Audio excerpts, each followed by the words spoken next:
tardes a todos. Vamos a dar comienzo a este acto de Izquierda Española. Gracias por venir en un día un poquito difícil como es hoy, lloviendo, víspera de medio fiesta. Yo soy Ricardo García Manrique, delegado de Izquierda Española en Cataluña, y me acompañan aquí sentados Gonzalo Bernardos, profesor de Economía de la Universidad de Barcelona, y Guillermo del Valle, que es el secretario general de Izquierda Española.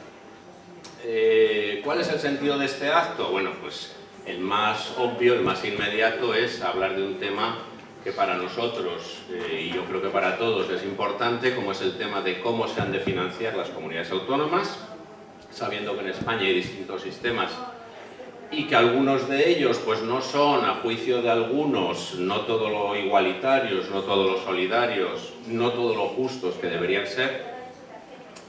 Y más allá de eso, bueno, pues evidentemente irnos dando a conocer como opción política nueva, que no se va a presentar, como sabéis, a las elecciones catalanas, pero sí que lo hará en las próximas elecciones europeas del 9 de mayo. Y nos ha parecido que una manera de hacerlo, bueno, pues es ir abordando, en este caso aprovechando que Guillermo viene mañana a firmar su libro en Sant Jordi, bueno, pues ir abordando temas en compañía de personas que conocen muy bien esos temas, en este caso el tema económico.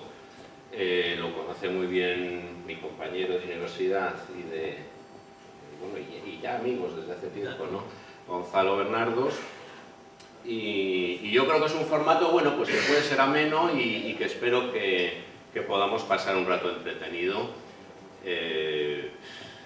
esta tarde de lunes. Yo le voy a dar primero la palabra a Gonzalo para que hable un ratito, luego a Guillermo. Espero que sean relativamente contenidos y que después tengáis la ocasión de plantear las cuestiones que se os ocurran para terminar a eso de las 9:15, 9:30, a todo tirar, ¿verdad? Bueno, Gonzalo Bernardos, yo creo que no necesita presentación porque es un hombre público, ¿verdad? Él aparte de profesor de...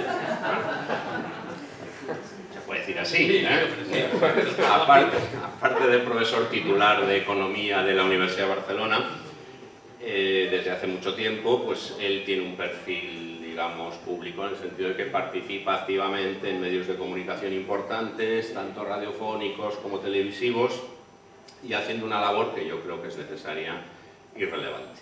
Yo le agradezco mucho que esté aquí con nosotros y ya digo, hablará él primero y luego ya le pasaré la palabra. Muy bien.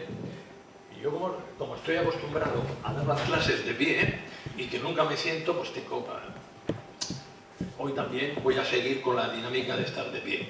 Mirad, yo a cualquier comunidad autónoma le diría, ponga un partido nacionalista en su territorio y diga que igual declara la independencia. Con esas perspectivas usted puede conseguir mejor financiación y puede hacer, aunque sea un territorio muy rico, que los pobres financien a los ricos. Bueno, más o menos esto es España en una parte de ella. Esto empieza con el País Vasco y empieza con la Constitución española. Como idea de que la Constitución fuera lo más votada por el mayor número de personas, en el País Vasco ofrecen que tenga el concierto económico y el cupo. Navarra, como tiene incluso una antigüedad mayor que el País Vasco, no puede ser menos. También se lo ofrecen a Cataluña, pero Pujol dice que no, porque recaudar impuestos es desagradable. El País Vasco, el PNV, no aconsejó el voto a la Constitución, aconsejó la abstención. Pero lo que se hizo durante muchísimo tiempo es lo siguiente. Vamos a dar a los partidos políticos de Convergencia y Unión, Esquerra Republicana, el PNV, cualquiera, lo que me pidan, ya sea PP o PSOE, porque habrá un momento que los necesitaré para ser presidente del gobierno español. Por lo tanto, cuando ellos hagan cosas que no están fijadas en la Constitución o cuando adopten políticas que no nos gustan, miramos para otro lado, porque el bien superior es gobernar España, y por gobernar España y tener una mayoría parlamentaria en el Congreso de Diputados haremos lo que sea. Entonces, miren cómo funciona el cupo. El cupo son los servicios que el Estado español presta a los ciudadanos del País Vasco. Entonces, hay que determinarlos y se pueden determinar económicamente o políticamente. Siempre se determinan políticamente. Y siempre se determinan en un momento en que el PP o el PSOE necesitan al Partido Nacionalista Vasco. Durante prácticamente 10 años no se pusieron de acuerdo en relación al cupo. Cuando Mariano Rajoy necesitó al PNV, todo lo que quería el PNV se lo dio. Claro, el País Vasco es uno de los territorios más ricos de España. Entonces resulta que, por ejemplo, Andalucía y Extremadura le están financiando. El País Vasco es el que tiene un mayor déficit de pensiones. Pues el resto de España le ayuda a financiarse y poder pagar unas pensiones fantásticas. Los servicios sociales del País Vasco no son comparables, excepto en Navarra, a ninguna otra parte de España, por esa financiación privilegiada. Y los más inteligentes, listos, perspicaces de los nacionalistas vascos dicen que ¿para qué van a querer ellos la independencia? Si mejor de lo que están es imposible estar. Entonces, lo que ha surgido, ya con diferentes momentos del tiempo, es una situación en que en Cataluña se pone mucho énfasis en las balanzas fiscales. Esto responde a un profesor de Hacienda Pública que se llama Toni Castells, que hizo carrera académica con las balanzas fiscales. Las balanzas fiscales es algo que va a salir lo que yo quiera. Y va a salir lo que yo quiera porque hay 8 métodos distintos de calcularlas. Pero si queréis, nos inventamos un noveno, un décimo, el que sea, para que salga lo que yo quiera. Y lo que sale, básicamente, es que Cataluña, en uno de esos métodos, está francamente infrafinanciada. Bien, pero yo me pregunto lo siguiente. ¿Ustedes están de acuerdo en que los alemanes, que son más ricos, financien o ayuden en parte a los españoles?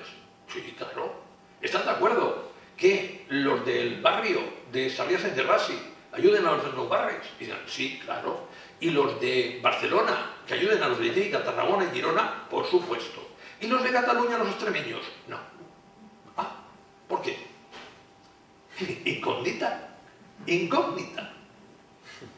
Es decir, la solidaridad o la redistribución de las rentas no se puede dar. Se puede dar en el conjunto de la Unión Europea, se puede dar en el conjunto de una ciudad, se puede dar en el conjunto de una autonomía, pero no entre autonomías.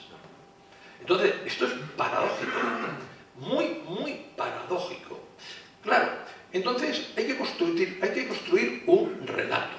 El relato que hay que construir es que en España se está muy mal y hay 2 relatos. Hay un relato que se llama sentimental, que es, en este caso, es que nosotros, como dice Junqueras, somos más próximos a los europeos porque nuestros genes se parecen a los de ellos, más que a los españoles. O es que nosotros tendríamos muchísimos millones de euros si fuéramos independientes.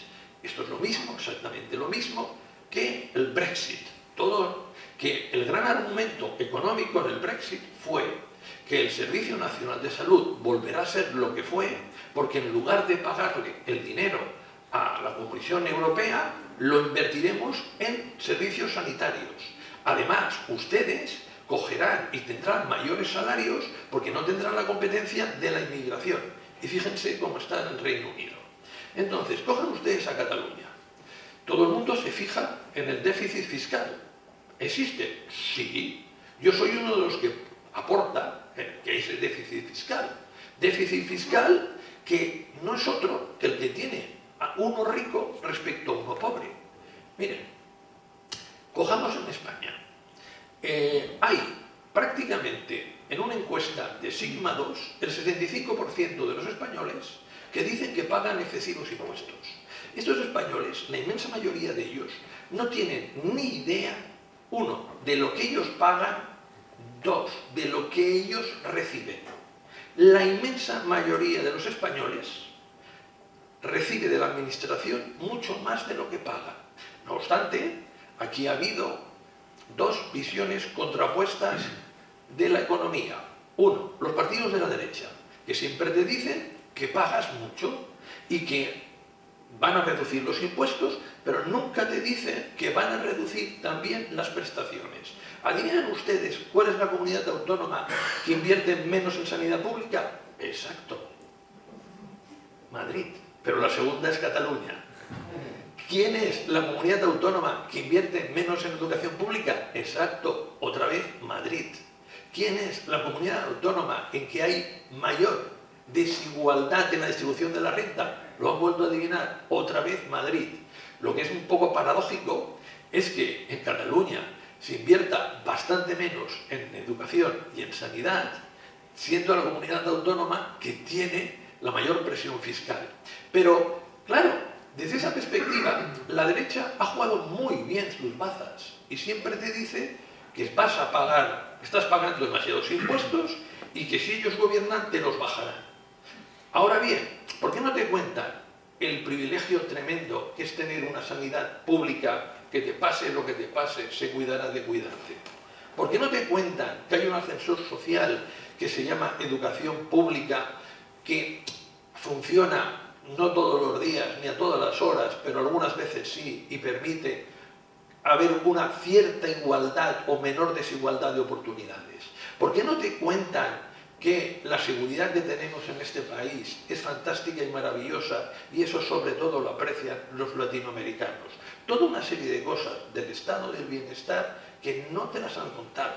Miren, en los últimos años ha habido un grandísimo engaño, pero 40 años de este engaño, entre otras cosas porque a la izquierda ha tenido complejos.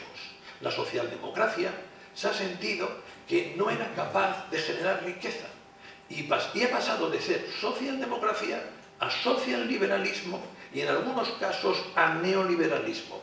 Les resumo en una frase lo que es el neoliberalismo.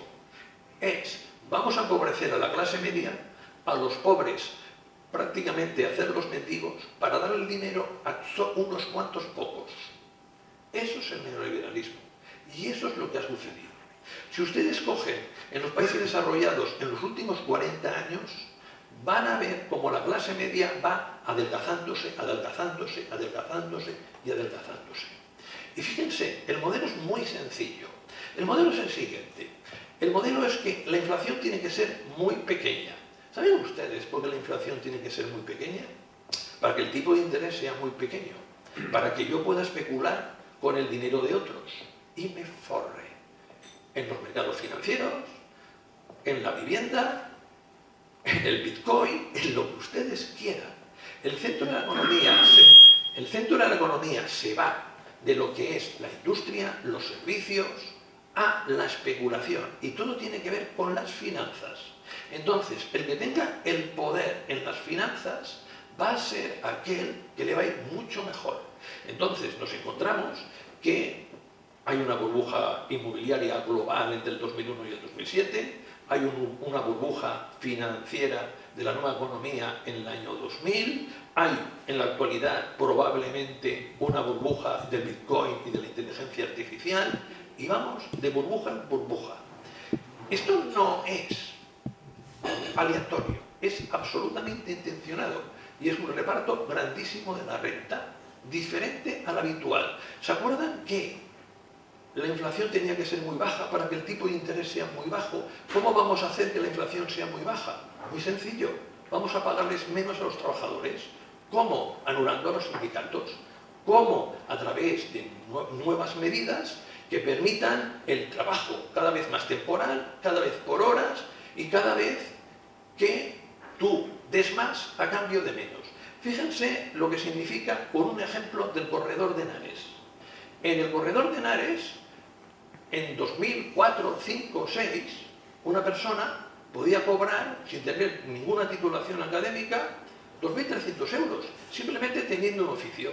Hoy en día, la hija de aquel que tenía una titulación académica ya no trabaja para una industria, trabaja para la logística. No tiene un contrato indefinido, tiene un contrato a tiempo parcial.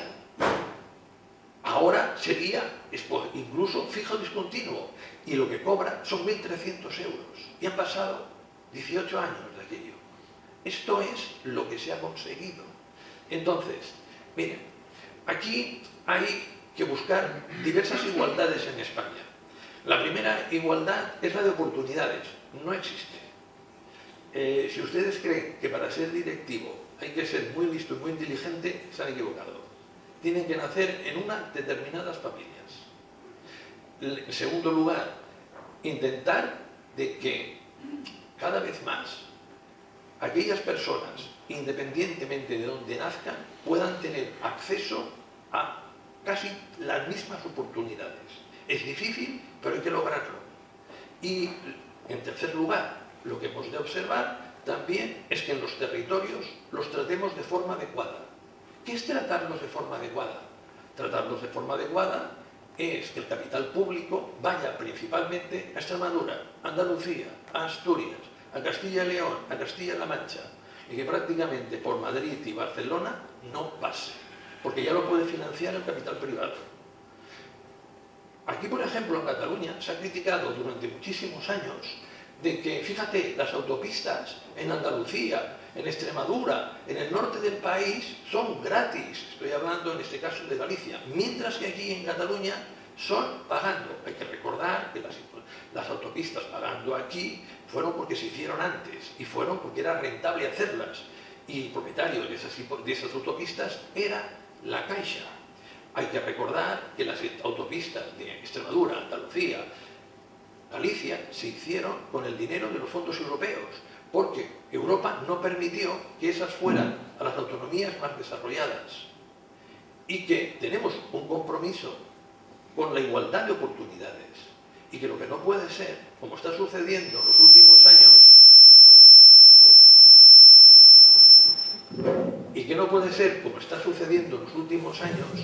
que Madrid sea un aglutinador de las mejores carreras profesionales de los nacidos en el resto del país.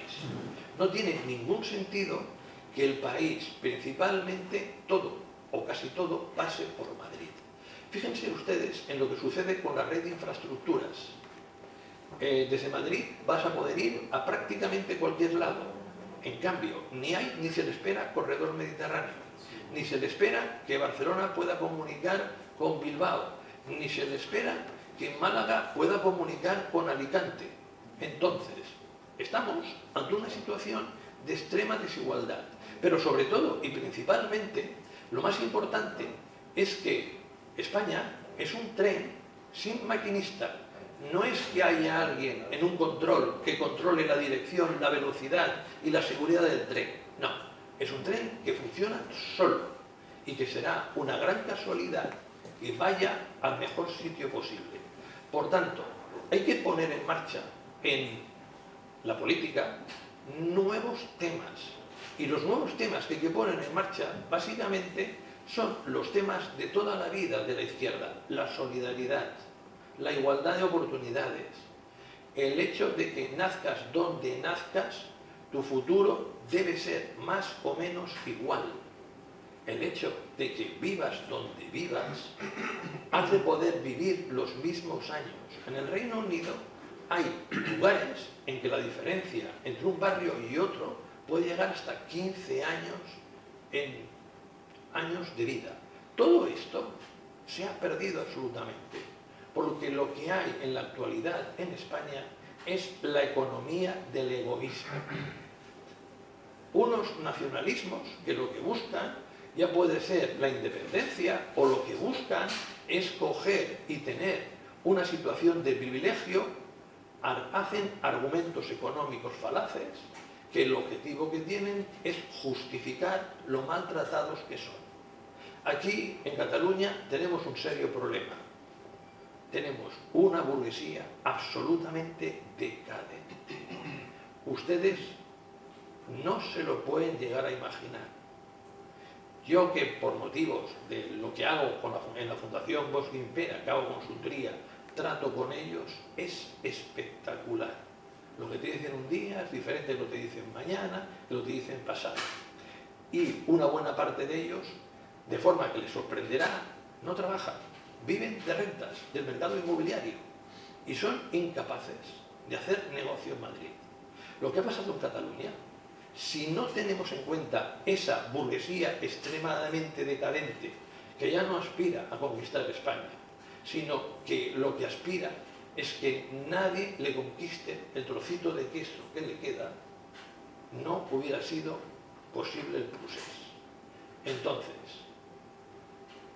hay que apostar por opciones políticas, por medidas políticas que realmente piensen en el conjunto del país y hagan que ese tren, que no tiene conductor ni que no hay nadie en el control, vuelva a tener un conductor con dos dedos de frente que lo lleve a buen término.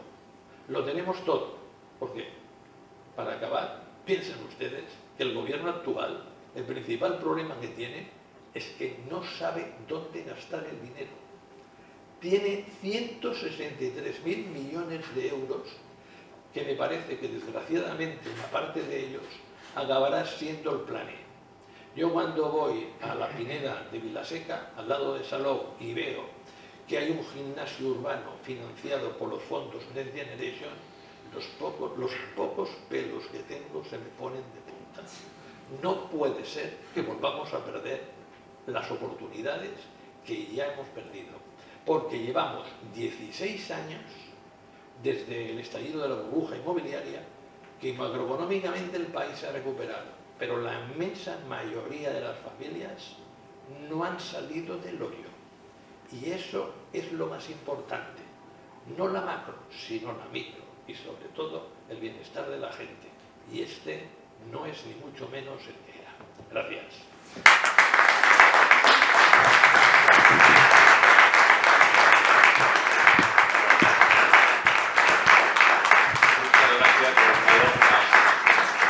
Demostrado una vez más que eres un hombre ameno y que se te entiende muy bien. Yo me ha resultado muy entretenido y ahora, bueno, le vamos a pasar la palabra a Guillermo del Valle, que, como os he dicho antes, es secretario general de Izquierda Española. Él es un joven abogado madrileño, o radicado en Madrid al menos, y de momento le tenemos que dar las gracias unos cuantos, porque al menos a unos cuantos, digo, pues nos ha devuelto la ilusión política. Muchos creíamos que en España, o creemos que en España, bueno, pues faltaba una opción política como la que él ha empezado a armar, junto con un grupo de jóvenes, y algunos no tan jóvenes, entusiastas.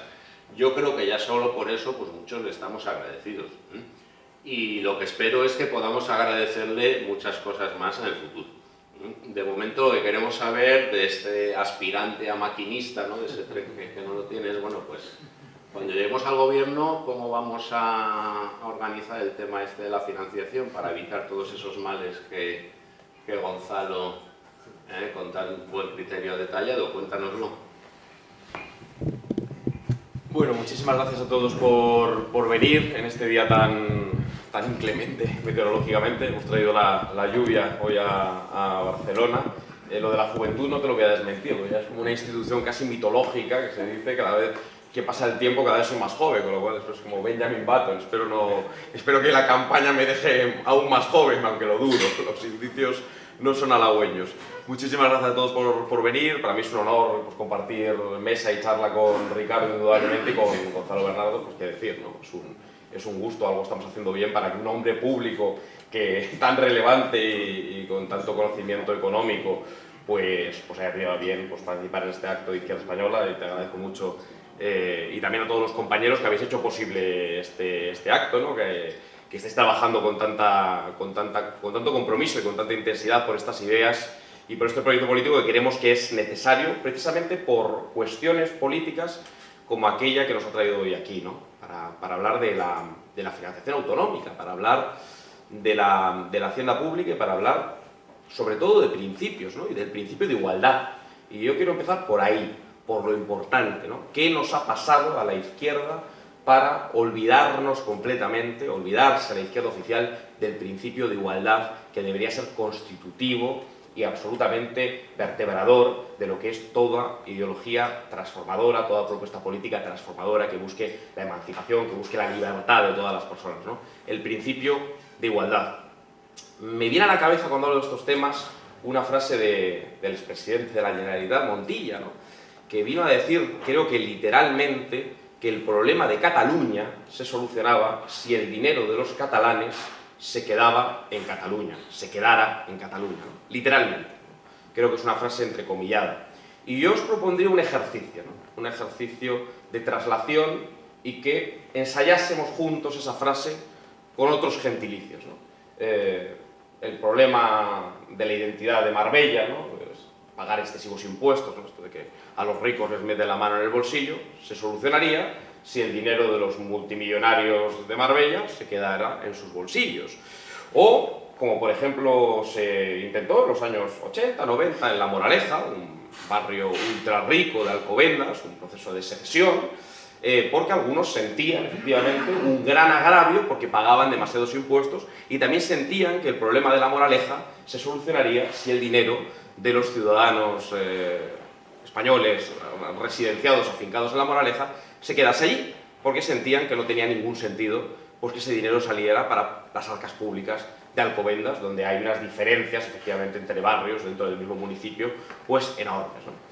Uno se puede imaginar a Juan Ramón Rayo, a tu amigo Juan Ramón Gonzalo, defendiendo estas cosas, ¿no? Y es coherente, realmente no tiene nada de raro que algunos planteen el sálvese quien pueda más abrupto, ¿no? Está en el ADN ideológico de su propuesta neoliberal, desmantelar el Estado, no lo ocultan, ¿no? Incluso si nos ponemos un poco más campanudos y vamos a las fuentes teóricas, son coherentes, ¿no? Algunos siempre han defendido, pues, minimizar la redistribución y desmantelar el Estado social y cualquier Estado, ¿no?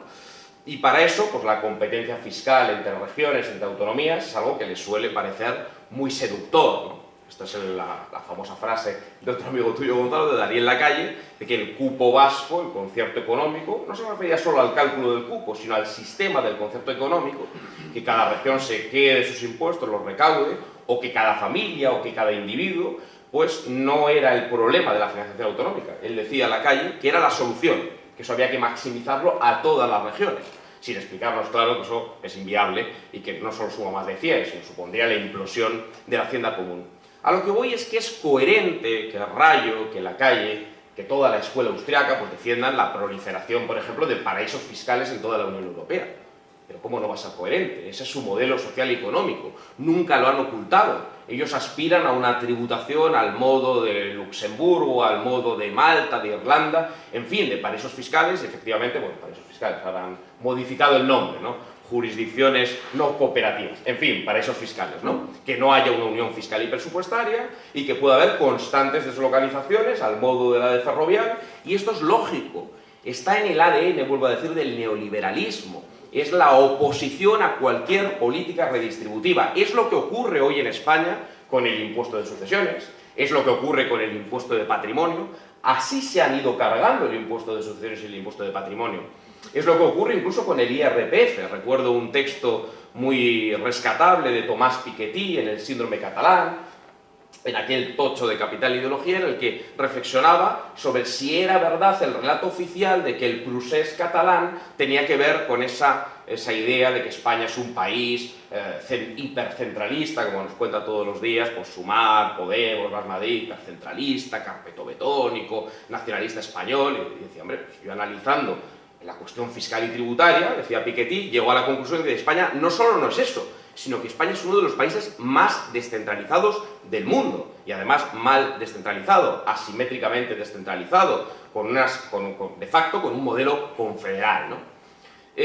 Claro, él decía que en el caso del IRPF hemos llegado a la paradoja de que las comunidades autónomas tienen un tramo autonómico y compiten abruptamente a la baja, compiten hasta el punto de que llegada una pandemia, cuando vemos que hace falta la sanidad pública porque salva vidas, pues más que nunca, cuando faltan respiradores y material sanitario, cuando el mando único es incapaz de llevar ese material sanitario y esos respiradores a las comunidades autónomas donde hace falta, pues algunos gobiernos autonómicos, como el de Madrid, se toman la licencia de bajar regresivamente, de forma proporcional, a todos los tramos del IRPF, el tramo autonómico.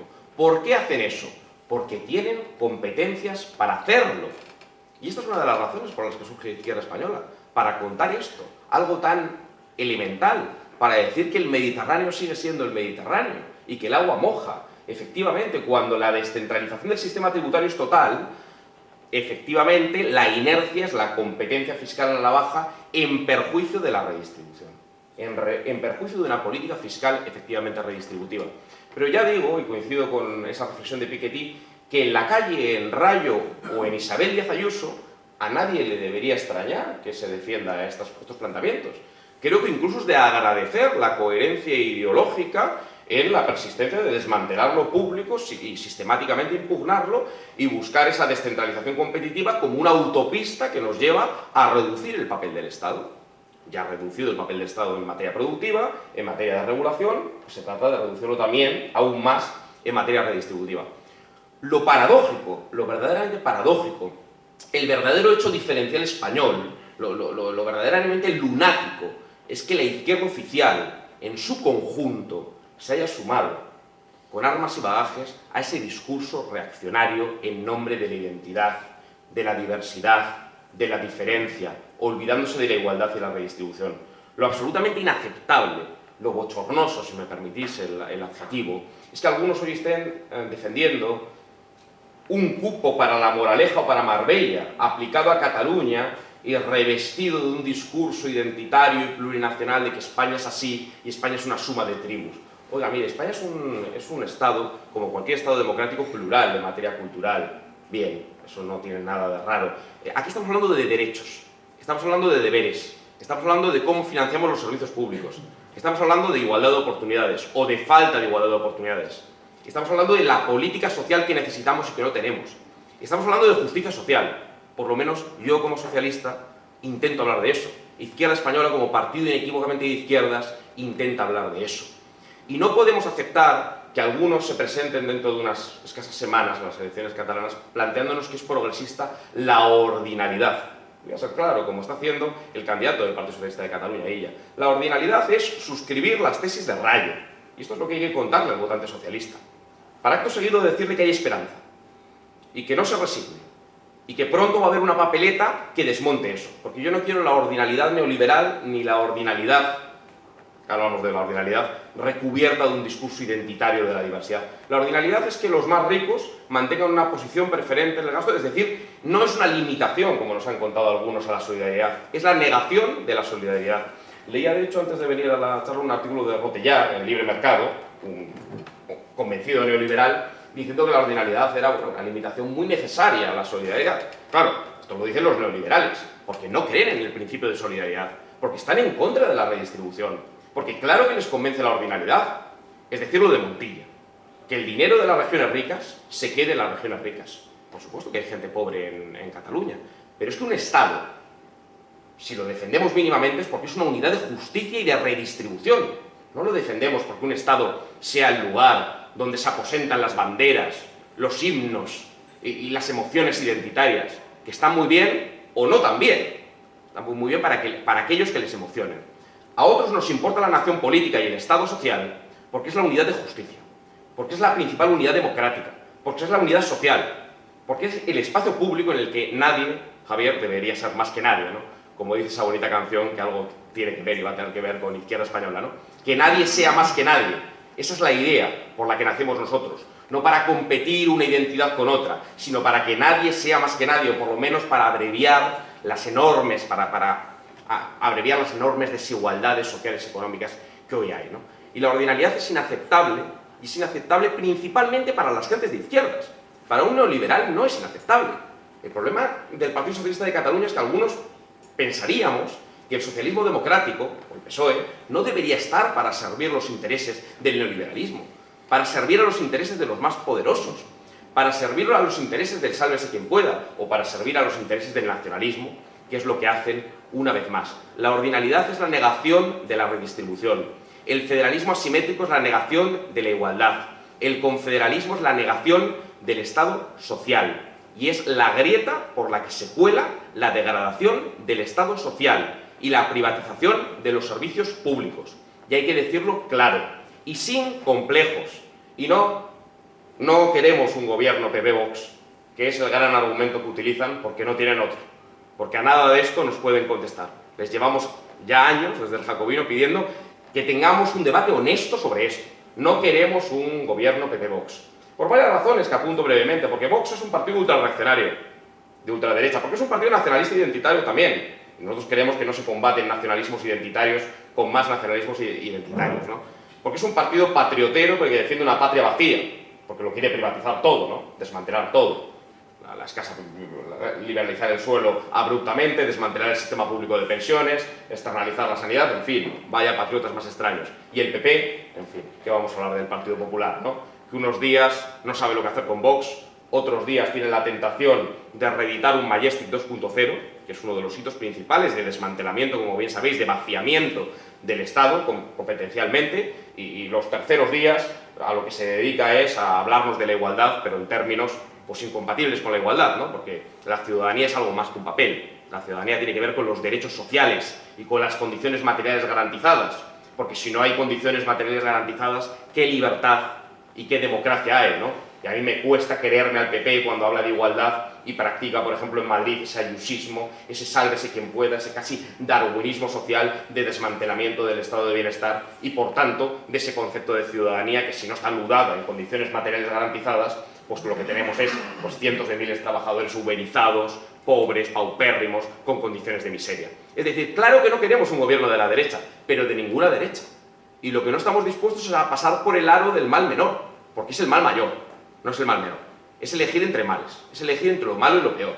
Y hoy se está cocinando un pacto fiscal, que es la extrapolación de un sistema de concierto económico, de convenio Navarro, que, vuelvo a decir, es la quiebra de la redistribución.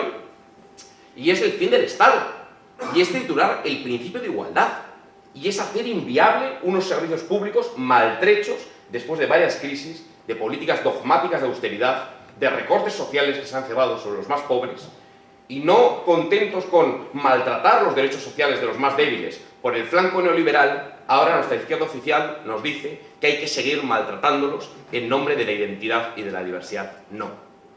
No vamos a transigir con eso, ¿no? Para transigir con eso ya están otros, ¿no? Los que nos cuentan ayer en una lectura peculiar de los resultados de las elecciones vascas que hay que alegrarse, efectivamente, incluso igual habría que alegrarse, de que los herederos de ETA no gobiernen y que la aspiración de la izquierda, del centro izquierda, es complementarle la mayoría a ese partido casi marxista, como sabéis, que es el PNV, ¿no? Fundado por ese héroe de la clase obrera, Sabino Arana, un pelín racista, un pelín xenófobo, un pelín reaccionario, pero bueno, pelillos a la mar, ¿no? Es decir, la izquierda tiene que estar para complementarle las mayorías a la derecha nacionalista vasca. La izquierda tiene que resignarse a gobernar España con Puigdemont. En fin, es un poco paradójico. ¿Es eso o engrosar las filas de la derecha neoliberal? Oiga, no. Oiga, no. No nos hagan trampas. Hay alternativa y hay esperanza. Empezando por el 9 de junio, hay alternativa y hay esperanza para defender desacomplejadamente lo público y lo común. Ir más allá de que este gobierno en muchas políticas sociales. Defender, como bien ha señalado Gonzalo, que el discurso del austericidio, las políticas del austericidio fueron un absoluto desastre, que hay que desmantelar todos los estragos del neoliberalismo, hay que desandar toda esa política de tierra quemada, que además es falso, ¿no? Que la izquierda se comió el cuento de esa deriva a la tercera vía, de esa involución socioliberal, y que hay una esperanza de hacer otra cosa, ¿no? Hacer otra cosa frente a la impugnación del Estado, ¿no? Frente a ese sálvese quien pueda tan abrupto, pero que se puede combinar un discurso de justicia social, de trabajo digno, de Estado social, con el discurso de la ciudadanía común, de una ciudadanía laica en materia de identidades, que cada uno sienta lo que quiera, pero que todos seamos iguales en derechos, deberes y oportunidades. Y eso es imposible con esa gran lacra antidemocrática que es el nacionalismo, con esa gran ideología reaccionaria que es el nacionalismo, que está planteando de manera abrupta, de manera soterrada, siempre lo mismo, que es levantar una frontera étnica, no redistribuir con Extremadura, no redistribuir con Andalucía, porque late en el fondo y en la superficie una idea: no son de los nuestros. Y de eso van las balanzas fiscales. No son de los nuestros, porque las balanzas fiscales no se dibujan con Lérida, con Gerona, eso forma parte de una supuesta comunidad aparte, se dibujan con los que vienen de fuera, con los comedores de los primos de Jaén del señor Rufián, ¿no? Que no salía a cuenta pagar. Ese es el discurso progresista que nos están vendiendo. No pagar a las regiones más pobres, no llevar un tren a Extremadura después de décadas de dejación de funciones del Estado en las regiones más pobres del país. Eso es socialismo, eso es izquierda, eso es transformación social, ¿Ese es el horizonte con el que nos tenemos que conformar? No, para nada. Algunos vamos a dar la batalla, estamos dando la batalla, estáis dando la batalla, y además la vamos a ganar.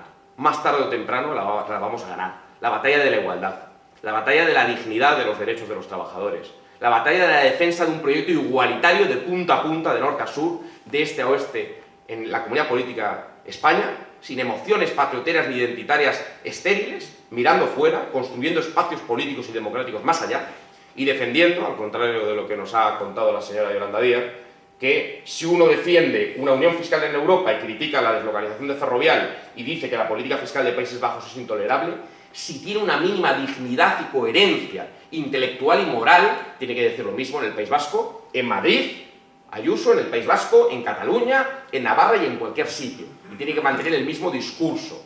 Nos llamen rojipardos, fascistas, lo que nos llamen. Porque lo único que estamos haciendo es ser leales y coherentes con los principios fundamentales de la izquierda y con los intereses de aquellos que no tienen voz, de los trabajadores más pobres y de los que sufren los estragos de ese desmantelamiento del Estado social que no solo lo hace la derecha, no solo lo hace el neoliberalismo, sino también lo hacen los secesionistas, los separatistas y nuestra izquierda confederal, ese engendro, ¿no? Es decir, el espacio de la izquierda confederal no le ha ido bien. ¿Cómo le va a ir bien si subarrienda el proyecto a Bildu? ¿Cómo van a votar a Sumar y a Podemos si no aporta nada distinto? Si está diciendo que Bildu es un partido de campanillas y de referencia. ¿Cómo van a votar al PSOE en Galicia si están diciendo que hay que votar al BNG? Que la opción es un partido etnicista como el BNG. Bueno, pues esa izquierda confederal, que no es izquierda, esa izquierda presunta de la desigualdad y del privilegio de los más ricos, es una izquierda con la que no nos conformamos y a la que no vamos a votar muchos miles de españoles con una pinza en la nariz, ni a eso ni al tándem de las derechas. Se puede votar otra cosa, y aunque no se puede pedir el voto y no voy a hacer tal cosa, por supuesto, no vaya a ser que nos sancionen, sí que os pido, no hace falta porque sé que estoy ante un público comprometido, esperanza, rebeldía e ilusión porque haya salida política siempre, siempre, siempre en torno a la igualdad, a la libertad, a la fraternidad, a la solidaridad, que son los valores que nos representan y no a la identidad, ese discurso identitario estomagante, ni a los privilegios, ni a la sumisión ante el nacionalismo. Rebeldía. Muchas gracias, amigos.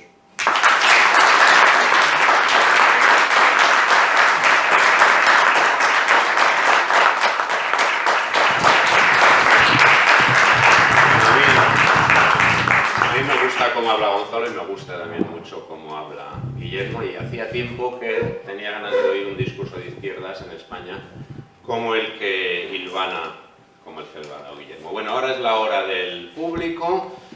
Tenemos un rato para que podáis intervenir, plantear preguntas. No voy a dejar hablar a nadie más de un minuto. O sea, no quiero discursos paralelos, no queremos eso, que se hace muy pesado. Tratad de ser escuetos y de ir al grano en vuestras preguntas. Sí. María, por favor. Fundamentalmente estoy de acuerdo con el desacuerdo respecto al cupo vasco o al concierto de Navarra, etc. El problema es qué hacemos. Es decir, ¿cómo se desmonta eso? Porque os recuerdo que hay una disposición transitoria en la Constitución que permite eso. Y recuerdo también, y en eso estoy totalmente no estoy de acuerdo, repito contigo, que el problema principal por el cual yo creo que Pujol no aceptó el concierto económico para Cataluña es porque no existe hasta ahora ningún concierto económico de comunidad autónoma. Los conciertos económicos son de las tres provincias vascas por separado, y en el caso concreto de Navarra, Navarra es la única comunidad autónoma que no tiene estatuto de autonomía. Se rige por la ley de mejoramiento del fuero, que era el fuero de la antigua provincia de Navarra. Por tanto, lo que es evidente es que hay un primer obstáculo, incluso ahora, para un concierto económico, como le queráis llamar, respecto a Cataluña, pero lo más importante para mí es que en el caso de las provincias vascas, en el caso de la provincia de Navarra, porque es eso exactamente, no veo forma, si no se altera la Constitución, de poner remedio a eso. Y no es tan fácil alterar la Constitución. Muchas gracias. Sí, yo muy brevemente, Adrián, gracias, lo primero de todo. Sí, estoy de acuerdo, claro. A ver, es decir, la Constitución tiene cosas que nos gustan y cosas que no nos gustan. Y particularmente la disposición adicional primera no solo no me gusta, sino me parece impropia de una constitución democrática. Claro, los derechos históricos de los territorios forales. En fin, haciendo gala un poco del republicanismo tantas veces cacareado, pero pocas veces tomado en serio, pues bueno, no hay disposición más antirrepublicana que esta.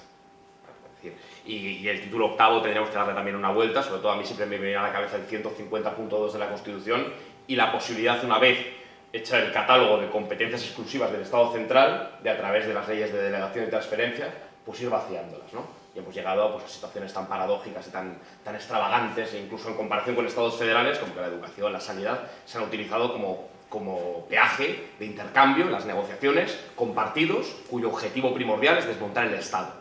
En fin, no hay una correlación de fuerzas para cambiar la Constitución de esa forma, pero bueno, si Izquierda Española tiene representación, indudablemente no plantearemos calcular bien los privilegios, sino erradicarlos. La pregunta también es si sería posible una especie de concepto económico en Cataluña fuera de las provincias. Quiero decir, que sería el primer caso en que habría un concepto económico a nivel de comunidad. Entonces, políticamente hago la pregunta, ¿sería posible eso? ¿Qué opináis? Mira, ese no es el principal problema. El principal problema que tenemos es que en la actualidad las autonomías están despilfarrando el dinero, todas.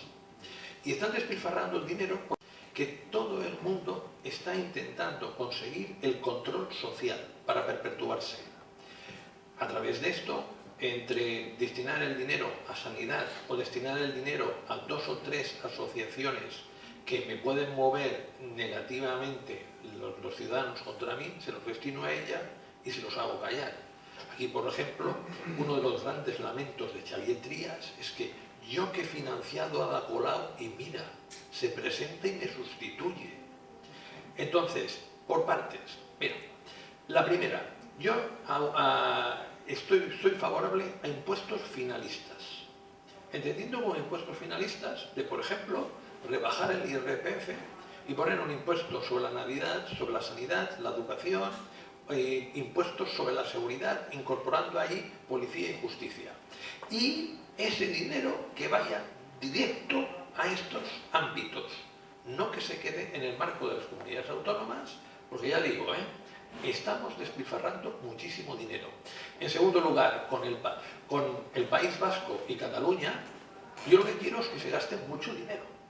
Vino aquí, y ahora explicaré por qué, vino aquí en Feijóo hace 4 o 5 meses, comió con algunos con algunos que no eran de su ámbito, estuvimos los dos, y yo lo que le dije a Feijóo, has de poner pasta, mucha pasta. ¿Por qué? Porque has de comprar muchísimas voluntades y girar el discurso de 40 años. Claro, tú aquí en Cataluña cogías y llegabas a los años 50 y 60 y para sentirte querido te hacías del Barça. En los últimos años, para sentirte querido, Montilla, para no sentirte excluido, te hacías nacionalista. También durante un tiempo independentista. Has de cambiar este discurso. Y para cambiar este discurso se necesita primero tener el control social. Después de que ese control social cambia de bando, has de coger y has de establecer un cupo justo. Y ese cupo justo, una cosa es el concierto, en que uno recauda sus propios impuestos, y otro es el cupo, que es el kit de que financiamos al País Vasco y Navarra. Ese cupo justo significa que ellos son solidarios y financian al resto. Y a partir de aquí, progresivamente, ir cambiando el hecho de que tengan unos privilegios fiscales que puedan recaudar sus propios impuestos. Pero estos no son ni 5, ni 10, ni 15, ni 20 años. Hay que tener una visión a largo plazo. Porque aquí sí que hay una cosa en que los nacionalistas independentistas vascos y catalanas han ganado la partida. PP y PSOE nunca han tenido un proyecto a largo plazo. Ellos sí. PP y PSOE, la ideología es secundaria. Son como la corona británica, le llaman la firma. Pues la firma lo que tiene que hacer principalmente es prevalecer. Y PP y PSOE tienen que dar un empleo a sus militantes cualificados que les permita ganar como mínimo 3.000 euros netos que en otro sitio no ganarían. Y para esto, si en un momento determinado se han de vestir de lagarterana, se visten de lagarterana.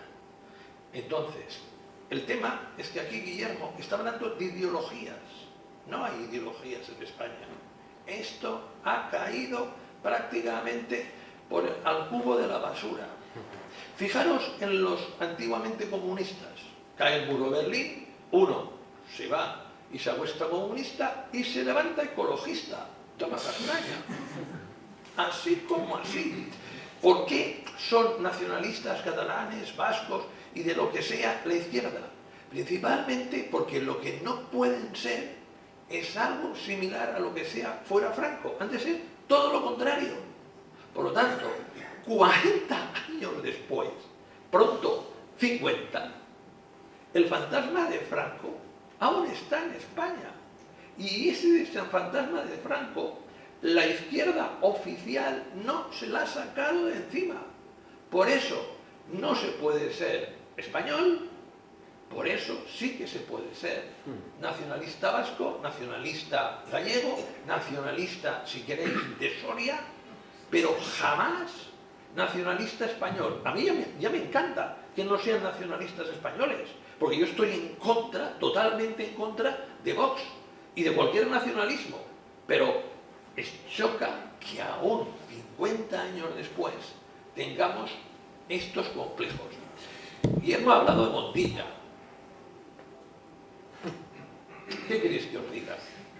Cuando voy a firmar a un libro, porque me dicen, sí, presidente Montilla, firme, me saco una notita y lo copio porque no sé escribir en catalán.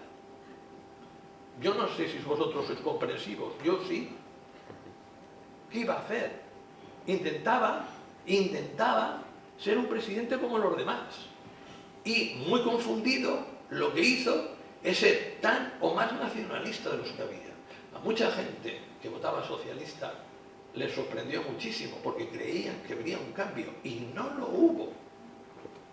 Y mientras el Partido Socialista Catalán, mientras cualquier formación de izquierdas no pierda este complejo de para no ser de derechas, no parecer de derechas, hay que coger y hay que arrimarse a cualquier nacionalismo periférico, esto no va a cambiar. Pero yo lo entendería mucho, lo entendería normal, si hubieran pasado 10, 15 o 20 años, pero han pasado 50. Es que yo que viví de muy jovencito, como era el niño Franco, es que no me acuerdo, no es ninguna referencia. Entonces, ¿cómo puede ser una referencia para gente de 30 años que no la ha padecido y que en términos de lo que es España debería ser simplemente una horrenda, horrible, catastrófica historia? Este es el complejo de la izquierda. Y aquí, Guillermo, yo creo que una misión de izquierda española es hacer que la izquierda oficial se mire al espejo. Correcto. Y cuando se mire al espejo, no se va a conocer. Fíjate, al hilo, Gonzalo, de lo que dices, 3 líneas de Javier Cercas el domingo, no sé si el pasado, que es exactamente lo que estás diciendo, y creo que es preciso. La victoria más perdurable del franquismo consistió en persuadir a la izquierda de que todo lo que huele a español es facha, incluidos Cervantes y Velázquez, y todo lo que huele a lo contrario es progresista, incluidos el nacionalismo y la ultraderecha, siempre que no sean españoles. Y yo creo que es preciso exactamente lo que estabas comentando. Bueno, mi nombre es Tomás Jiménez Araya, si alguien no me conoce. En primer lugar, felicitar y agradecer, porque ya no somos huérfanos totalmente, de esta nueva iniciativa de izquierda y española. Voy a hacer alguna reflexión sobre el lema que viene debajo, la fuerza de la igualdad. Yo lo hubiera completado diciendo la fuerza de la igualdad en libertad.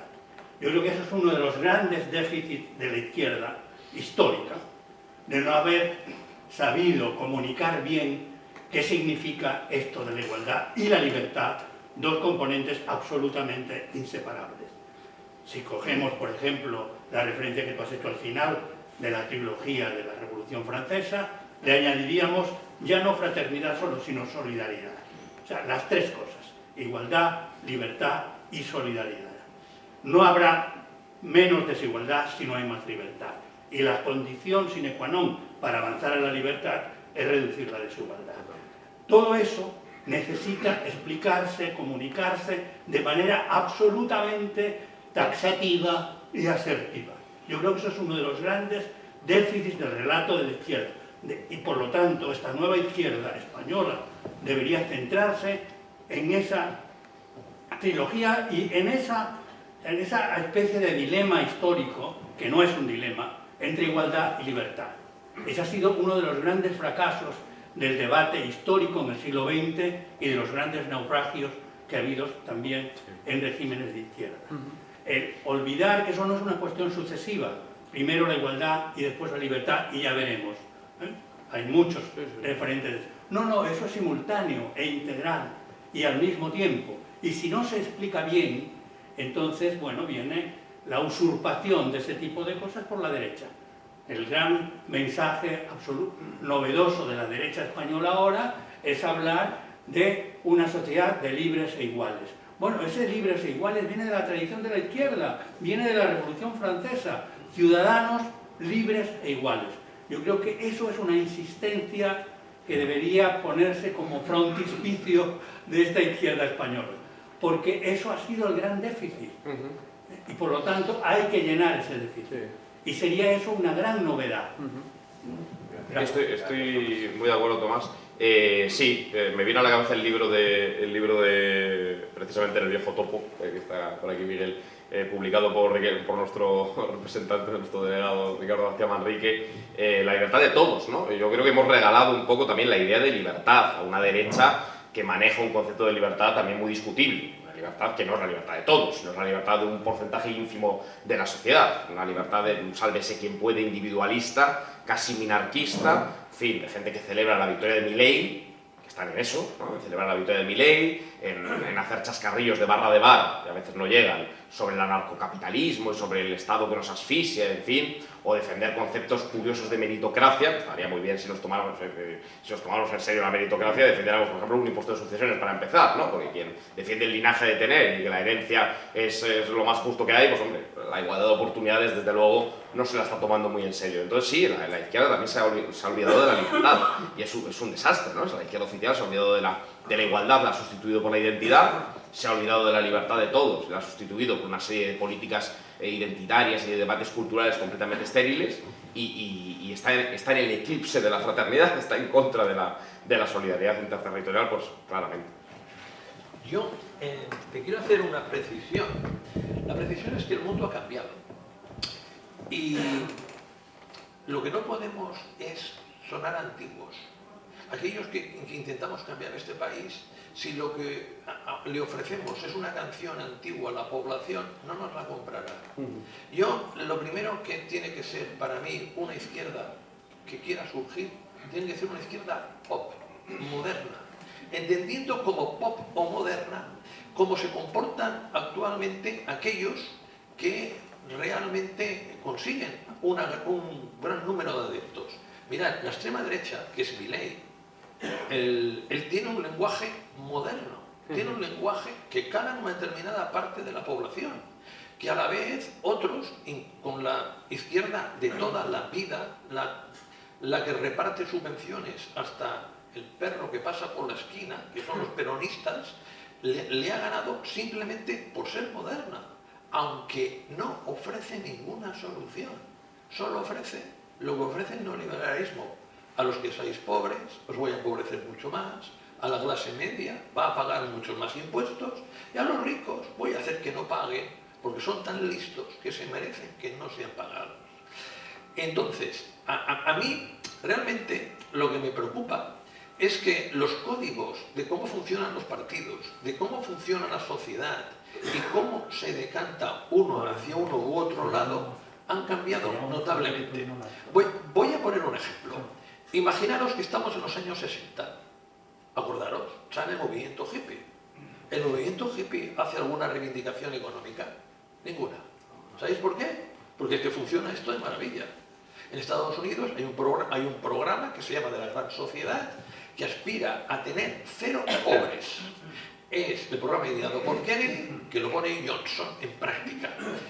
Sus ideas, como para, por ejemplo, Mayo del 68, no tienen nada que ver con la economía. Ahora los jóvenes no pueden pensar en libertad, no pueden pensar en igualdad. Tienen que pensar básicamente en llegar a final de mes e intentar tener una pensión en el futuro y a ver si pueden tener un alquiler que más o menos se les pueda pagar. Atención a lo que estamos en estos momentos. Los abuelos financian a los nietos o los padres a los hijos. Todo lo contrario de lo que sucedía. Cojan ustedes un colegio, que no voy a decir el nombre, de la zona alta de Barcelona. Tengo un amigo que coge, se cambia de cuenta corriente y le ofrece la cuenta corriente y el director de la escuela le dice, y para las extraescolares también. Hombre, pues claro, dice, pues claro no, que aquí los abuelos pagan la mayoría de las extraescolares. Estamos en la zona alta de Barcelona. Entonces, cuidado que estos no son los años 70 y los 80. En los años 70 y 80 nosotros en este país íbamos hacia arriba. Los jóvenes van hacia abajo y sin freno. Atención al dato. ¿Saben ustedes cuál es el colectivo que tiene más renta media neta en este país? Por primera vez en la historia, los jubilados. En 2008 eran los terceros. Entonces, todo aquello que, yo es mi consejo, que se puede hacer, si no suena a pop, si no suena a moderno, si no suena a disruptivo, no funcionará. Podemos, con todos los inconvenientes del mundo, sonó a pop, moderno, disruptivo, aunque era un cascarón vacío.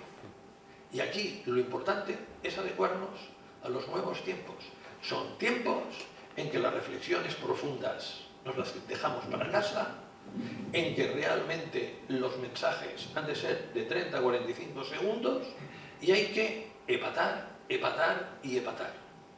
Y si intentamos jugar el partido nuevo, la nueva competición con las viejas reglas, nos equivocaremos. ¿Debates intelectuales? Claro que sí, por supuesto. Debajo de todo tiene que estar esto. Pero no intentemos llegar mucho más allá porque la población no lo va a admitir. Mirad, todos los periodistas te dicen un vídeo que no pase del minuto y medio, porque a partir del minuto y medio el joven desconecta. Pues esto es lo que tenemos. Ya a veces antes.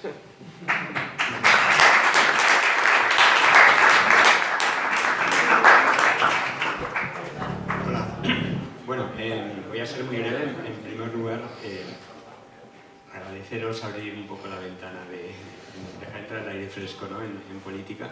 Pero bueno, voy a ir al asunto. Hay dos temas que sí que he echado un poquito de menos, bueno, supongo que hay más, ¿no? Pero yo particularmente he echado de menos que se pusieran un poco sobre la mesa y que quizá tienen un poquito que ver con los jóvenes y lo que estabas diciendo, ¿no? O sea, me preocupa hasta qué punto, cuando lleguéis al gobierno, vais a tener las manos atadas por dos temas. Uno sería el de todo el proceso de privatización del sector público que empezó ya con los gobiernos del PSOE y siguió con los del Partido Popular, naturalmente. Es decir, hasta qué punto ese proceso por el cual el Estado tiene muchos menos recursos públicos de los que tenía hace 20 o 30 años, tiene algo de reversible, y hasta qué punto hay realmente aquí ya un cierto fatalismo de que tiene un poco las manos atadas, es decir, sanidad privatizada, sector industrial privatizado, educación ya en proceso de privatización, etcétera, etcétera.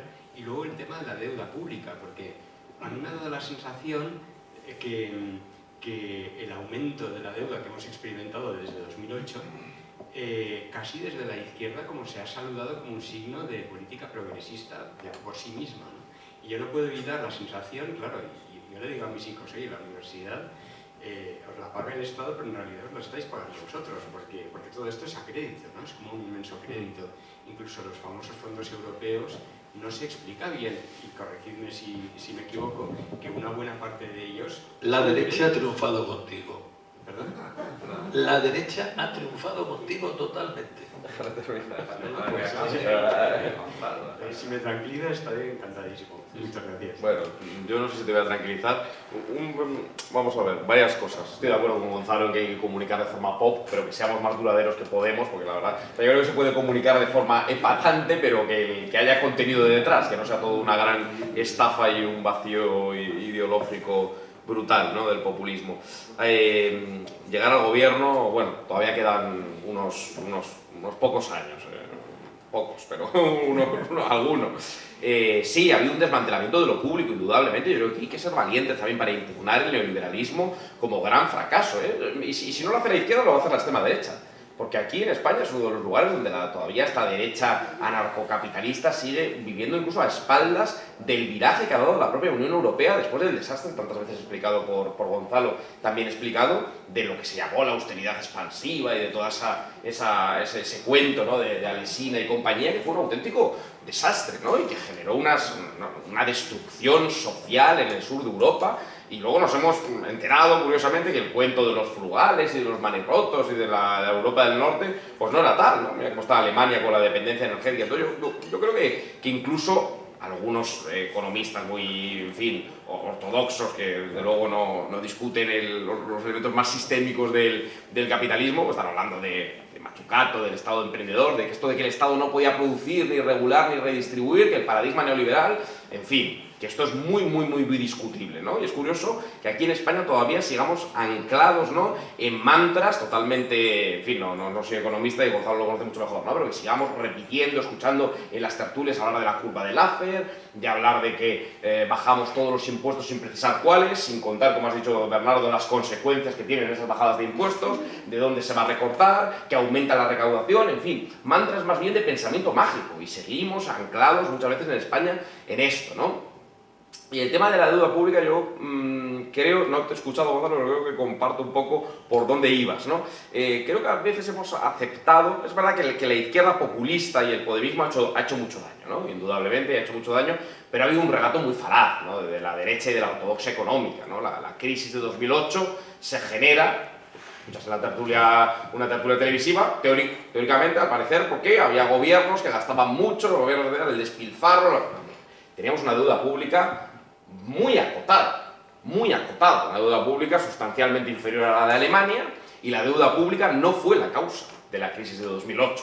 Y eso ya nos da algunas pistas, ¿no?, que seguramente la desarrollará mejor Gonzalo, ¿no? Si no fue la causa, igual la deuda pública disparada tiene que ver pues con la estructura disfuncional de la Unión Europea, con la falta, que algunos lo han dicho durante mucho tiempo, como Martín Seco, de, oiga, aquí falta una unión fiscal y presupuestaria, aquí hay un problema porque tenemos una unión de libre circulación de capitales y una unión monetaria con distorsiones entre economías muy distintas, y la salida de esa crisis de 2008, que fue una salida dogmática, profundamente ideológica, y de la cual pues la propia Unión Europea parece que está aprendiendo algo, ¿no? Porque está hablando de mutualización de deuda, el Banco Central cambia un poco su política, o no sabemos si del todo, pero lo de 2008 fue un desastre, ¿no? Entonces yo creo que ha habido un relato hegemónico sobre la deuda pública, impuesto por la derecha y por la ortodoxia neoliberal y comprado por la izquierda socialdemócrata travestida de socioliberalismo, pues yo creo que muy errado, ¿no? La deuda pública en España en 2008 era una deuda pública muy moderada.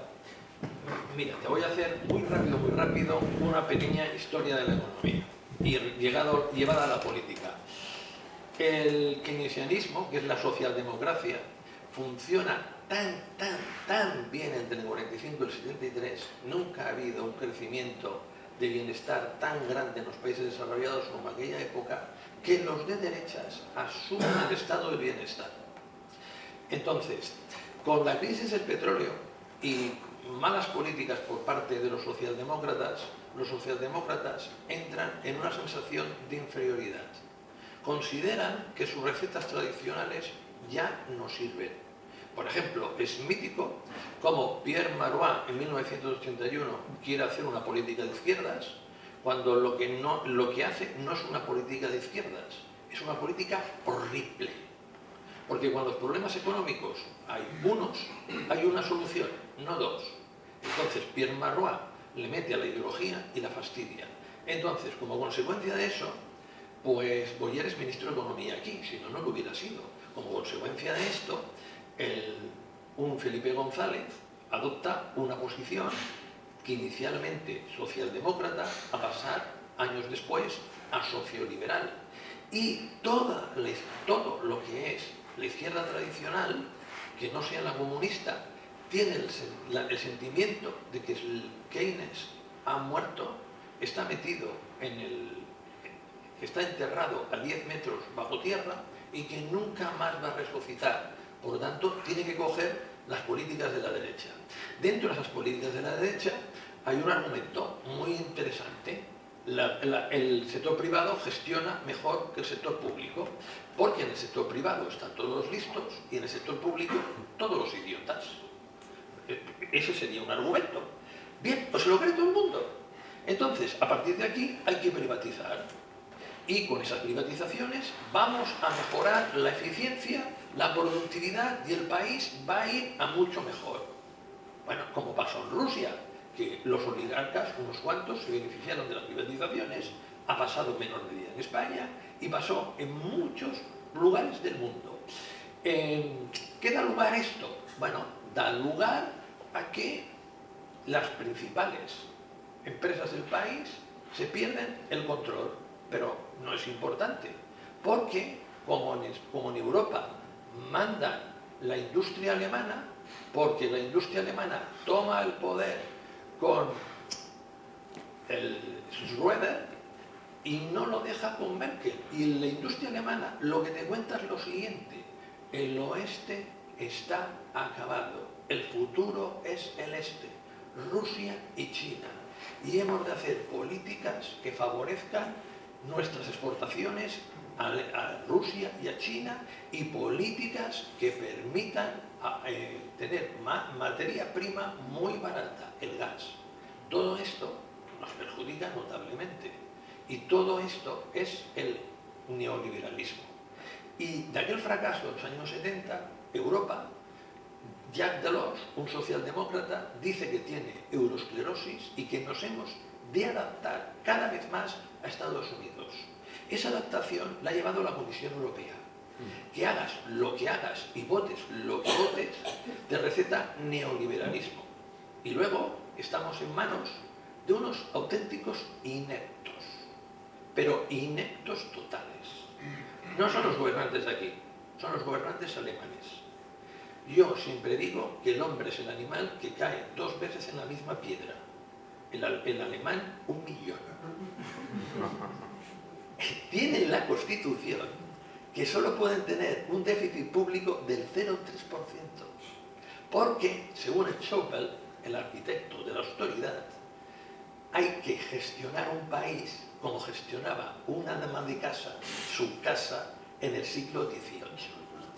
Esto es la gran política, la gran ideología de lo que nos ha llevado a Europa. El ministro liberal alemán continúa diciendo que hay que reducir el déficit público. ¿Por qué? Porque lo más importante son las identidades contables. Oiga, que un señor se muera de hambre, mala suerte. Que recién nacidos, por falta de inversión en la sanidad pública, no puedan continuar con su vida, mala suerte. Lo principal es que el déficit público sea del 0% y que la deuda pública baje al nivel del 60% y progresivamente más. A ver, a todos, si vosotros tenéis una vivienda y tenéis una hipoteca y de lo que ganáis le dedicáis el 2% de vuestro salario a pagar la hipoteca, ¿qué? Problema, ¿verdad? Estoy seguro que todos no vais a poder dormir por las noches. Eso es lo que dedica España a los intereses de la deuda. El 2%. Un PIB de 1,5 billones, 30.000 millones de deuda pública. Tercero, último, si tú debes mucho dinero, pero se lo debes a tu mujer y os queréis y formáis una unidad familiar, ¿qué? ¿Has de estar preocupado? ¿Has de dormir por las noches? ¿Sabéis a quién le debemos mucho dinero nosotros? Al Banco Central Europeo. Mi propuesta. ¿Y por qué el Banco Central Europeo no quema esa deuda? que nos permitirá tener intereses más bajos, gastar más dinero en infraestructuras, en tener industria y no, porque las deudas siempre se pagan. ¿De verdad? Sí, como Alemania. Esto es así de ridículo. Miren, hay ideologías de diferente estilo, algunas más acertadas, otras menos acertadas, pero los principios fundamentales del neoliberalismo que se sintetizan en que un país se ha de administrar como una familia del siglo XVIII-XIX, no gastando más de lo que se tiene, hombre, los que estamos aquí, ninguno se hubiera podido comprar un piso o una casa, ni financiar una empresa. Pero bueno, así es como funciona esto. Muy brevemente, porque es bastante tarde.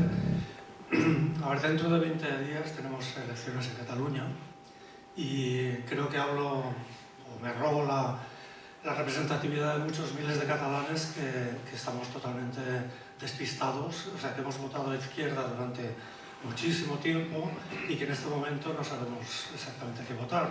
Desde ese punto de vista, la presencia de la izquierda española, por lo menos desde mi punto de vista, representa una ventana de oportunidad, una esperanza, en fin, algo nuevo y me reconozco en muchas de las cosas que usted comenta, ¿no? Yo le haría una pregunta muy rápida, ¿no? ¿Cuál es la hoja de ruta de izquierda española? Los grandes claves estratégicos para los próximos 5 o 10 años, para convencer y para llegar al poder. Porque dentro de 4 años habrá nuevas elecciones en Cataluña, habrá dentro de 4 años, o quizá antes, elecciones en España, etcétera, etcétera, y supongo que querrán participar ahí. ¿Cómo lo van a hacer para llegar con condiciones de poder ganar? Esa es mi pregunta. Bueno, esta pregunta tan fácil ahora la resuelvo en 20 minutos. Sí, la pregunta es para nota. Muchas gracias, por cierto. Vamos a ver, suele decir mi amigo Félix Ovejero que los costes de entrada en política son altos. Bueno, esto no es descubrir nada nuevo, ¿no? No parece que vayamos a tener grandes financiadores y grandes patrocinadores, lo cual, por otro lado, es bastante entendible, ¿no? Parece que no termina de interesar ni a unos ni a otros, ¿no?, esta propuesta igualitaria desde la izquierda. Aunque quizás ni unos ni otros están pensando en el largo plazo ni están pensando en la sostenibilidad de España como comunidad política de ciudadanos, ¿no? Porque uno pensaría que unas élites económicas responsables, que no parece que sean estas, pues les puede interesar quizás la unidad del mercado, la seguridad jurídica, el principio de legalidad y una serie de cuestiones que igual nuestra política redistributiva, nuestra política social o nuestra política fiscal pues no les convencerían demasiado, pero esas otras cuestiones igual sí, ¿no? Pues no, parece que prefieren seguir tirando con esta izquierda confederal. En fin, y a la izquierda oficial, pues sus satélites mediáticos tampoco parece que les termine de interesar esto, ¿no? Bueno, yo creo que las elecciones europeas, poco después de las elecciones catalanas, son una buena ventana de oportunidad para hacer un papel más allá de lo testimonial, ¿no? Yo estoy un poco cansado de los ensayos testimoniales y de decir estamos aquí, por lo menos hemos aparecido, el objetivo es aparecer, el objetivo es simbólico, venimos a jugar un papel totalmente residual, queremos quitarle 500 votos a uno, porque en mi casa he pensado que eso es el 0,03. No, Izquierda Española nace con la garantía de no hacer el friki y de no irse después de las elecciones europeas, sino de ser un verdadero instrumento de cambio y con vocación de mayorías sociales, porque queremos que nuestra propuesta política de derechos sociales, de trabajo digno, de Estado social, de oposición a las políticas neoliberales, como decías, Gonzalo, y a su vez un discurso de ciudadanía común, de igualdad territorial, de oposición a ese cantonalismo, de que parezca que en España uno tiene que defender el qué hay de lo mío y no el qué hay de lo de todos o el bien común, eso no es residual, eso no es testimonial, eso no es una fricada, eso no es una gansada, eso no es una originalidad marginal, no, eso es una necesidad imperiosa de la política española, ¿no? Y las otras opciones son la resignación, y es, bueno, yo voto a la derecha porque considero que tal, no, eso para nosotros no es una opción, ¿no? Votar a la derecha, pues porque ya hemos explicado el por qué no, o voto a la izquierda oficial para que siga haciendo lo mismo, ¿no? Bueno, hay que votar al PSC, aunque va a terminar haciendo lo mismo, que es traicionar nuestra confianza una vez más y utilizar los votos como peaje para que gobierne Esquerra Republicana o Junts, porque además sí ya ganará, pero no puede gobernar. porque si gobierna se rompe el gobierno de España, ¿no? Pero la hoja de ruta es no solo aparecer en las elecciones europeas con una propuesta política sólida y con la intención real de entrar y de obtener representación, que puede ocurrir perfectamente en una circunscripción única, puede ocurrir, yo creo que estamos teniendo una presencia mediática mejor de la que sería estimable con los pocos recursos que tenemos, hay que buscar redoblar esos esfuerzos, hay que buscar que Gonzalo también no tenga la generosidad de mencionarnos en la televisión y que de mucha gente, y salvar el desconocimiento, porque yo estoy convencido que ese es el principal escollo, el desconocimiento de mucha gente. Si esta propuesta política se conoce, si esta propuesta política llega al votante socialista, a un votante socialista, un votante de izquierdas que no esté dentro de las redes clientelares, que hay una parte que está en las redes clientelares, pueden tomarse la licencia, la libertad de votar en positivo, de votar a favor de aquello en lo que creen, no de votar con resignación. No tenemos que elegir entre Junts y Vox, entre el PP y el PNV. O sea, esa dicotomía es un callejón sin salida, ¿no?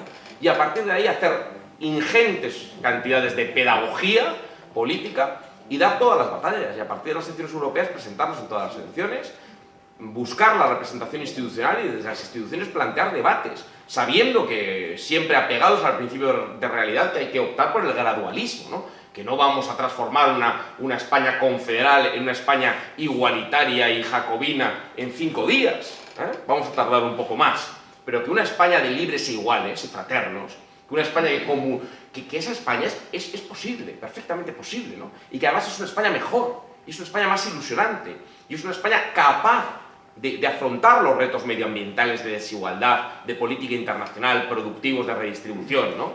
Que la España empobrecida y empobrecedora es una España resignada, es la España de las tribus y las taifas identitarias que se dan la espalda, ¿no?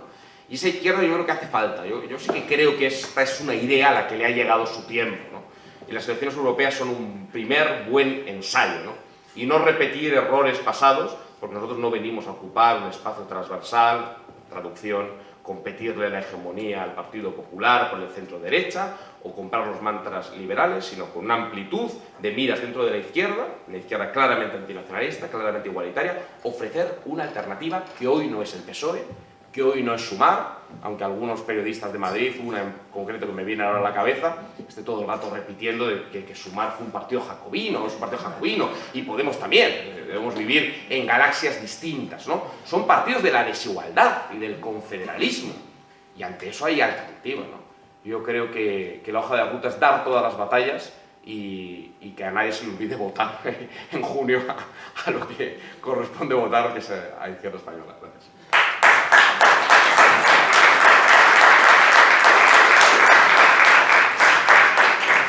Yo, mira, por mi parte, me sale una frase que es: París bien vale una misa. París bien vale una misa significa que un partido solo puede tirar para adelante si tiene dinero. Y para tener dinero ha de coger y ha de hacer concesiones. Entonces, es fundamental en los próximos tiempos, para pasar la travesía del desierto, hacer esas concesiones. Porque a Ciudadanos se le apareció la Virgen. La Virgen se llamaba Podemos. Los empresarios del IBEX cogieron pánico y le financiaron a manos llenas. Luego Rivera desperdició todo eso y mucho más. Entonces, si uno quiere tener capacidad de gobernar, tiene que tener dinero. Sin dinero no se va a ninguna parte. Y ha de hacer pactos con los poderes ocultos de este país. Como mínimo con algunos. Si no, va a ser muy difícil. Mira, aquí en su momento todos los medios de comunicación apoyaron a Inés Arrimadas para que ganara las elecciones. Aquí ahora el gran apoyador por parte de todos, incluida una sustancial parte de la burguesía catalana, va a ser Illa. Illa, excepto sorpresa brutal, va a ganar y por bastante margen.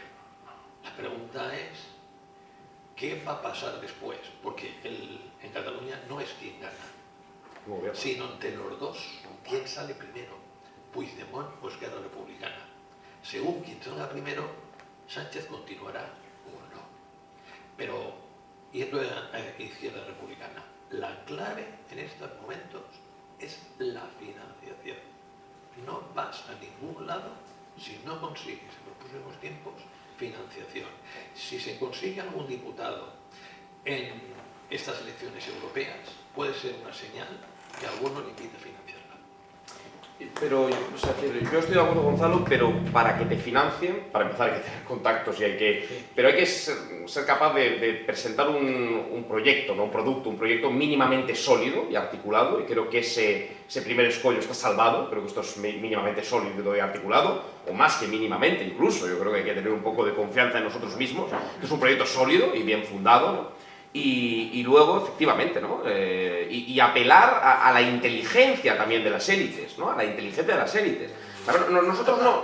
Que bueno, es verdad que es apelar quizás a un particular que nos ha demostrado demasiado en los últimos tiempos. Algo sí. Sí, pero, en fin, si uno quiere mantener la unidad de mercado, si uno quiere mantener la seguridad jurídica, si uno quiere mantener el principio de legalidad, uno no puede estar repitiendo en bucle 2017 y permitiendo que gobiernen en España partidos que quieren romper el Estado y concatenar un golpe de Estado con otro, ¿no? Esto interesa en términos de estabilidad. Igual a alguien se le podía ocurrir que una izquierda de la igualdad, una izquierda de lo común, una izquierda que garantice el Estado como instrumento, también de la unidad de mercado, en fin, de que haya seguridad jurídica para que la economía política encuentre su cauce, pues puede ser interesante, ¿no? O algunos prefieren, están pensando, algunas élites, ¿no? El círculo en un pacto fiscal. Bueno, ahí nosotros no vamos a estar, ¿no? Nosotros no vamos a dejarnos financiar, desde luego, a cambio de una transacción mercantil contra la igualdad. Yo creo que también nuestra rebeldía y nuestro compromiso claro con las ideas es un hecho diferencial de este proyecto, ¿no? Para hacer otras cosas están otros. Nosotros no podemos competir con la ordinalidad de ella ofreciendo transacciones. Lo que podemos es ofrecer credibilidad, firmeza. Si hay un partido español sin complejos que defienda lo mismo en Extremadura y en Gerona, somos nosotros. Y bueno, yo creo que eso sí es interesante y desde luego le puede interesar a muchísima gente, ¿no? Y también a gente de esas élites, ¿no? Yo creo que lo primero es ofrecer algo sólido, ¿no? Y esto es sólido, ¿no? En tiempos de liquidez. Y eso puede ser un hecho diferencial también en nuestro favor. Algo sólido en tiempos de liquidez, en tiempos posmodernos, en tiempos donde la izquierda está hablando de niños, niñas, niñes. Y decir, en fin, yo creo que hay algo mejor, ¿no? Que puede haber algo mejor y que respiremos algo mejor. Bueno, está esto muy interesante, yo me estoy entreteniendo mucho, pero ya nos hemos pasado de hora y por tanto ya sé que hay otras palabras pedidas, me disculpo porque no da tiempo a que todo el mundo intervenga. Yo voy a dar solo una última palabra a Miguel Riera, que está aquí en este lateral. Y me disculpo con el resto porque es que ya no tenemos tiempo, ¿no? Somos un partido serio, hemos dicho que acabamos a las 9:30 y ya nos hemos pasado. Miguel. Gracias. Me limitaré al minuto. De vuestras intervenciones puede deducirse fácilmente que consideráis que la izquierda está extinguida. Yo creo que esa idea más o menos la compartimos bastantes de lo que estamos aquí, ¿no? Pero no habéis explicado las causas de esta extinción, ni habéis explicado el papel que puede haber tenido la cooptación de las élites políticas y sindicales por parte del sistema, etc. Y no lo voy a preguntar ahora porque nos daría muy tarde. Pero sí quiero hacer alusión a lo que tú has comentado, Gonzalo, de las ideas modernas o de que hay que ser más modernos. Bueno, hemos tenido ideas modernas en los últimos 15 años, ¿eh? Hemos tenido, los jóvenes menores de 30 o 35 años han sido infectados, y jóvenes que se consideran de izquierdas, por ideas que consideran de izquierdas y a las que tú aludías ahora mismo hablando del niña, hablando de todo lo derivado de la cultura woke. Solamente ahora, desde hace 2 o 3 años, han empezado a aparecer pequeños incipientes discursos que se oponen a esa desviación de la izquierda, de gente que se cree que es de izquierda porque defiende pues que un niño pueda pedir el cambio de sexo, etcétera, etcétera, etcétera. No sé, creo que tú te referías más a las formas que a los fondos. Solamente era intentar precisar eso. Sí, básicamente lo siguiente es que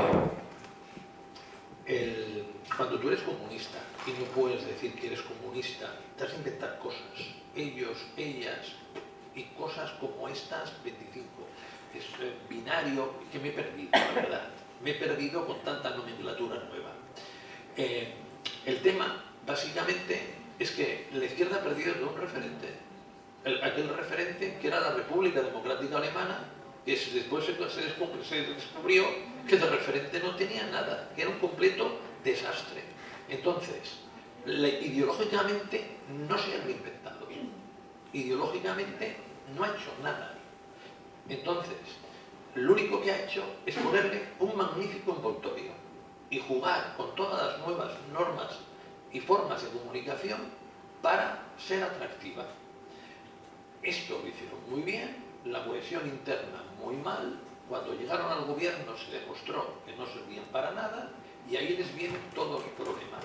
Incluso se les ocurren unas ideas que ya ni de forma ni de fondo.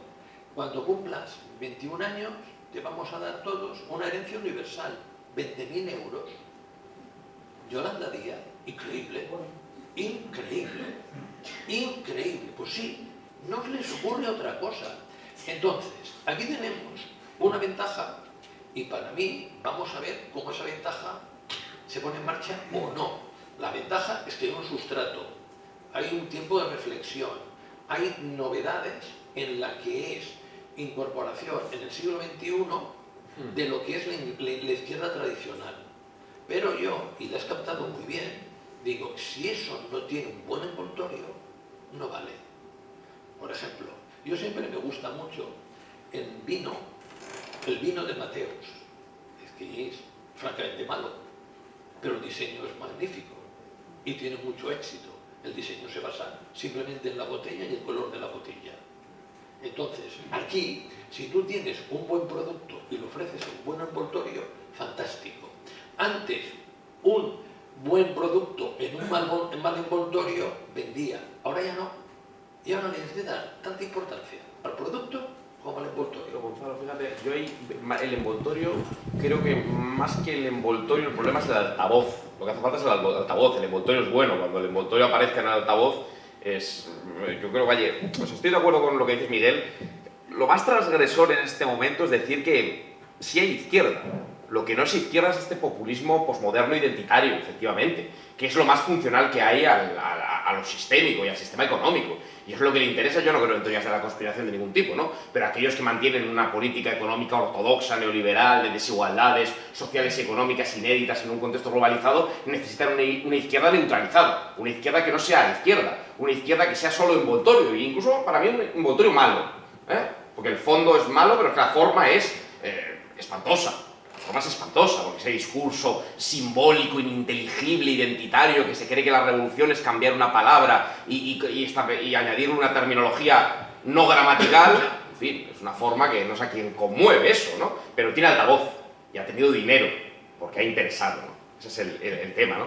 Pero yo creo que sí que hay alternativa, una izquierda que sea transgresora, que comunique las formas, efectivamente, con formas modernas, con formas que no sean trasnochadas, pero que en el fondo sea también transgresor, ¿no? Yo voy a apelar a los principios del socialismo y de la modernidad, no del posmodernismo, yo creo también transgresor en cuanto al fondo, ¿no? Y es la izquierda que va a ser incómoda a la larga para aquellos que defienden una visión de desequilibrios sociales y económicos perpetuos, ¿no?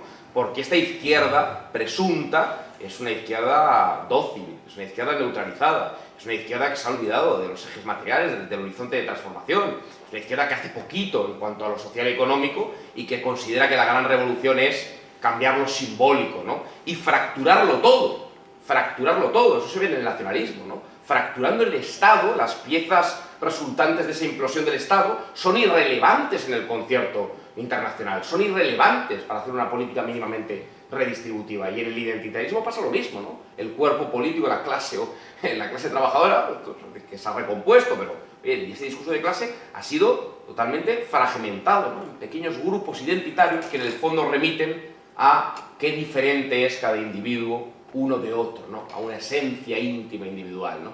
En fin, yo creo que ofrecer una alternativa a eso es muy posible, es incluso sencillo desde un punto de vista teórico, formular una alternativa a eso. Es que eso no es izquierda, ¿no? Yo no creo que la izquierda haya desaparecido, yo creo que esos representantes de la izquierda oficial no son de izquierdas, pero la izquierda y la necesidad de una izquierda real, pues es más necesario que nunca, indudablemente. Bueno, tenemos que acabar aquí. Muchas gracias a todos, muchas gracias a Guillermo, muchas gracias a todos. Hasta la próxima.